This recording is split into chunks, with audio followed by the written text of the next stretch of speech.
Kila mtu azae jamani, leo niliamka vibaya, niko moodless nakwambia, lakini hawa malaika wamenifanya nicheke, nikachangamka nakwambia. Basi tukabebana kama hivyo, tukatoana nje. Haya mgongo unaniuma, nikamrudisha puu, nikamwacha. Haya twende kazi. Nikamwambia kijana wangu, njoo umenye ndizi, na ukimenya ndizi usikatekate ndizi, nataka itoke nzima nzima. Basi nakwambia tunabishana hapo, lakini kazi inaendelea. Haya menya, shika ndizi hivi Prince, shika ndizi hivi, menya. Hakuna cha mtoto wa kike wala kiume, wote mnafanya kazi. Lazima wote mjue kupika, mjue kufanya kazi. Haya basi tukawa tunaenda pale, mara tumenuniana, mara tuna nini, lakini kazi inaendelea. Na kuambia tumemenya ndizi zetu hapo haraka. Haya akaja Naira, toa maganda hayo, nenda katupe kule kwenye dustbin. Na kuambia haya haraka pale, kazi zikaendelea kama kawaida. Baada ya hapo nikaanza sasa kuchukua viungo vyangu. Leo ninapika ndizi, ninaweka bamia, karoti, vitunguu vya kutosha. Hivyo tu, kama hujai kupika ndizi na bamia njoo uone leo. Haya nikaweka mitunguu yangu hapo ya kutosha, leta maji haraka tuanze kuandaa viungo. Basi kama pale tunaendelea kuandaa viungo vyetu kama mnavyoviona. Yaani vitunguu viko karibia 8, yaani vitunguu karibia 10.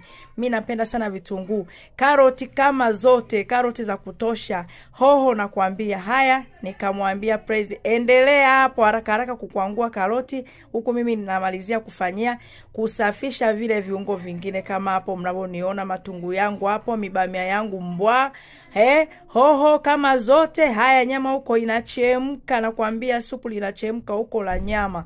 Haya kazi. Napenda sana kula ndizi, yani mimi sijui kwa nini napenda ndizi. Mimi kwa wiki naweza nikala hata mara 3 au mara 4 na haziniboi wala hazinikeri.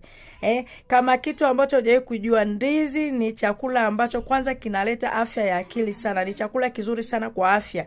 Hivyo nikaendelea sasa pale kuosha mandizi yangu, mwanganyu. Aya weka hapo kwenye sinia. Kazi inaendelea. Nakwambia leo watu wamenifanya nimechangamka. Nilikuwa sitaki hata kupika leo. Haya nikaendelea pale kukwangua mikaroti, na kuambia hivyo kama unavyoziona karoti zimejaa, mitunguu hapo na ikatakata po chap.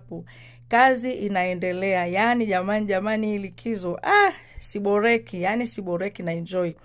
Haya tukaendelea pale, mimi nikakatakata hayo matunguu hapo mwenyewe. Nikamwambia bamia weka hapa pembeni.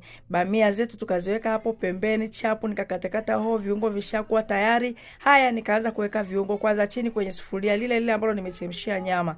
Haya bamia tukaziweka kwanza pembeni, nikaweka ndizi baada ya viungo pale baada ya kuweka ndizi zangu jamani, nikamwambia wewe nisahau kununua mafuta. Haya nenda dukani haraka kanunue mafuta chap uwai hapa. Haya nikaona njaa inaniuma jamani, nikatoa hapo kwanza supu yangu, white soup hapo kidogo, hivyo nikaweka pembeni. Zile bamia nimeziweka hapo juu ya ndizi kama unavyoziona hapo, nikaweka na zile nyama juu ya ndizi. Chini nimeweka viungo vingine kama kawaida, nikaweka maji kidogo. Ndizi inapikwa na maji kidogo. Haya nikaweka supu langu pembeni hapo, nikakaa kwanza nijisuuze moyo, na kuambia nikaanza kula kwanza ile supu hapo.